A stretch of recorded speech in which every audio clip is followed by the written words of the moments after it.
Hello welcome back. ഇന്നത്തെ recipe എന്ന് പറയുന്നത് മുട്ട കൊണ്ട് എളുപ്പത്തിൽ ഉണ്ടാക്കാൻ പറ്റിയൊരു സ്നാക്ക് റെസിപ്പിയാണ്. ഇത് നല്ല ഫേമസ് ആയിട്ടുള്ളൊരു സ്നാക്ക് ആയിട്ടാണ് കേട്ടോ. മിക്ക പേർക്കും അറിയുന്നുണ്ടാവും വെട്ട് കേക്ക്. ചായക്കടയിലൊക്കെ സ്ഥിരമായിട്ട് നമുക്കിത് കാണാം. അപ്പോൾ കേക്കിൻ്റെ റെസിപ്പിയിലേക്ക് കടന്നാലോ?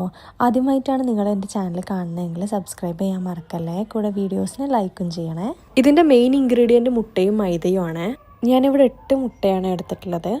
ഞാൻ ഇത് ഉണ്ടാക്കുന്ന സമയത്ത് കുറച്ചധികം ഉണ്ടാക്കി സ്റ്റോർ ചെയ്ത് വെക്കുക ചെയ്യുക. ആദ്യം ഒരു ബ്ലെൻഡറിൽ 8 മുട്ട ചേർത്ത് കൊടുക്കുക. ഇനി ആവശ്യത്തിന് പഞ്ചസാര. ഞാൻ ഇവിടെ 3 കപ്പ് പഞ്ചസാരയാണ് ചേർത്തിട്ടുള്ളത്. ഇതൊരു ഏകദേശം അളവിൽ ചേർത്തതാണ്. നമുക്ക് ബ്ലെൻഡ് ചെയ്തതിന് ശേഷം അതിൽ വേണമെങ്കിൽ മാത്രം വീണ്ടും ചേർത്ത് കൊടുക്കാം. ഇനി ഉപ്പ്. ഞാൻ ഇവിടെ 1 ടീസ്പൂൺ ഉപ്പാണ് ചേർത്ത് കൊടുത്തിട്ടുള്ളത്. നല്ലൊരു ഫ്ലേവർ കിട്ടാൻ നമുക്ക് ഇത്തിരി ഏലക്കാപ്പൊടി കൂടി ചേർത്ത് കൊടുക്കാം. ഇനി ഇത്രയും ഐറ്റംസ് നന്നായിട്ട് ബ്ലെൻഡ് ചെയ്തെടുക്കുക. ഇതാണ് ഫസ്റ്റ് സ്റ്റെപ്പ്.